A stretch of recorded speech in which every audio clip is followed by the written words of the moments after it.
Saudara-saudara sekalian, saya ingin memberi hadiah kepada kaum buruh pada hari ini. Saya akan membentuk segera Dewan Kesejahteraan Buruh Nasional yang akan terdiri dari semua tokoh-tokoh pimpinan buruh seluruh Indonesia. Dan mereka tugasnya adalah mempelajari keadaan buruh dan memberi nasihat kepada Presiden mana undang-undang yang nggak beres, yang nggak melindungi buruh. Mana regulasi yang nggak benar, mereka memberi masukan ke saya dan segera akan kita perbaiki, saudara-saudara sekalian.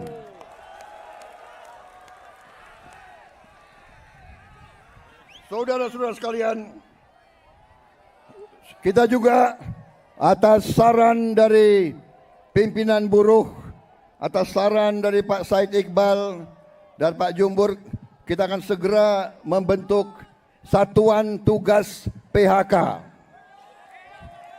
Kita tidak akan membiarkan rakyat kita tidak akan biarkan pekerja-pekerja di PHK-kan seenaknya.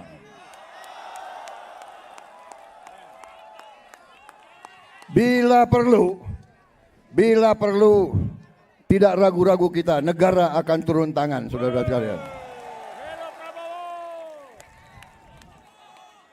Saudara-saudara sekalian, juga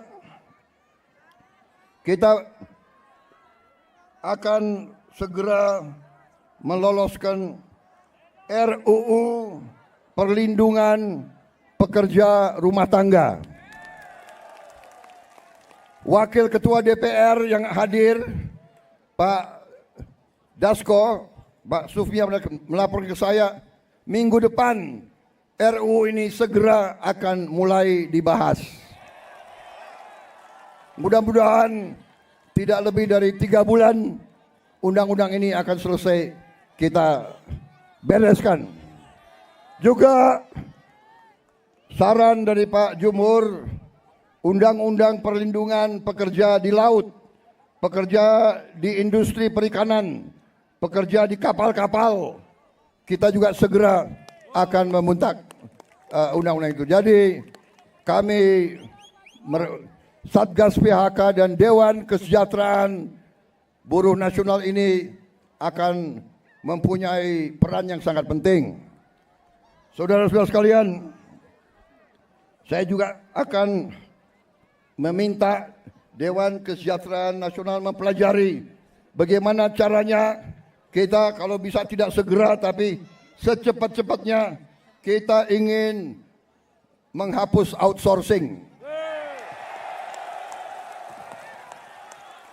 Tapi saudara-saudara, kita juga harus juga realistis. Kita juga harus menjaga kepentingan para investor juga. Kalau mereka tidak investasi, tidak ada pabrik, kalian tidak bekerja. Jadi kita harus bekerja sama mereka atas usul pimpinan saudara. Dalam waktu dekat saya akan mengadakan suatu pertemuan di Istana Bogor. 150 pimpinan buruh akan saya pertemukan dengan 150 pemimpin perusahaan di Indonesia. Kita akan duduk bersama. Saya akan mengatakan kepada para pengusaha, saudara-saudara tidak boleh mau kaya sekaya-kayanya sendiri tanpa mengajak pekerja-pekerja hidup dengan baik. Tapi negara juga tidak tinggal diam. Kami berjuang memberi pelayanan kesehatan untuk seluruh rakyat, pendidikan, kita juga memberi subsidi listrik, kita memberi bantuan tunai langsung kepada mereka-mereka yang penghasilan rendah. Total biaya yang kita gelontorkan ke rakyat sudah melebihi, kalau tidak salah, 500 triliun. Ini terus untuk menjaga rakyat kita tidak ada yang menderita. Tapi sekarang masalahnya adalah kita harus jaga mereka yang memerlukan, mereka yang terima. Jangan mereka yang tidak perlu, mereka terima juga bantuan dan subsidi. Ini nggak benar. Ya kan? Karena kita masih dapat laporan ada yang tidak berhak.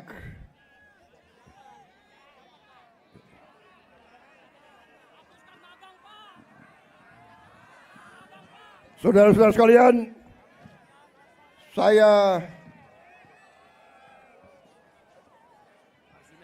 saudara-saudara, juga atas usul dari pimpinan tokoh-tokoh masyarakat, mereka tokoh-tokoh buruh, mereka sampaikan ke saya, Pak, kenapa sih pahlawan nasional nggak ada dari kaum buruh? Saya tanya, kalian ada saran nggak? Coba kalian berembuk, usulkan pahlawan dari kaum buruh. Dan mereka sampaikan, Pak, bagaimana kalau Marsinah, Pak? Marsinah jadi pahlawan nasional. Asal seluruh pimpinan buruh mewakili kaum buruh sepakat, saya akan mendukung Marsinah menjadi pahlawan nasional.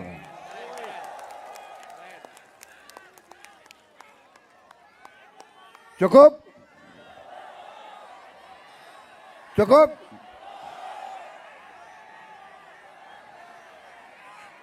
Cukup? Suara gue serak nih.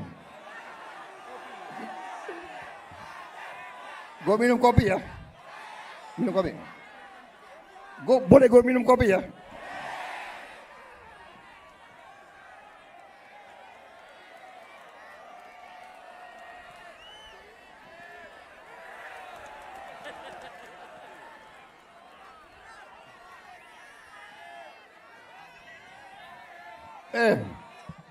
Ini lo yang minta ya.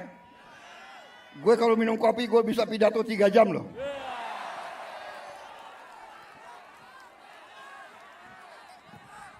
Lo orang gak kepanasan ya?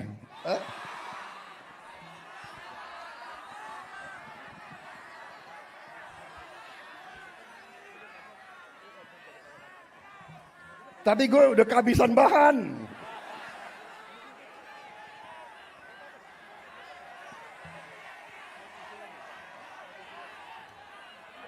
Saudara-saudara, dalam rangka juga pemberantasan korupsi, saya mendukung undang-undang perampasan aset. Saya mendukung. Enak aja, udah nyolong, nggak mau kembalikan aset, gue tarik aja deh itu. Setuju? Bagaimana? Kita teruskan perlawanan terhadap koruptor.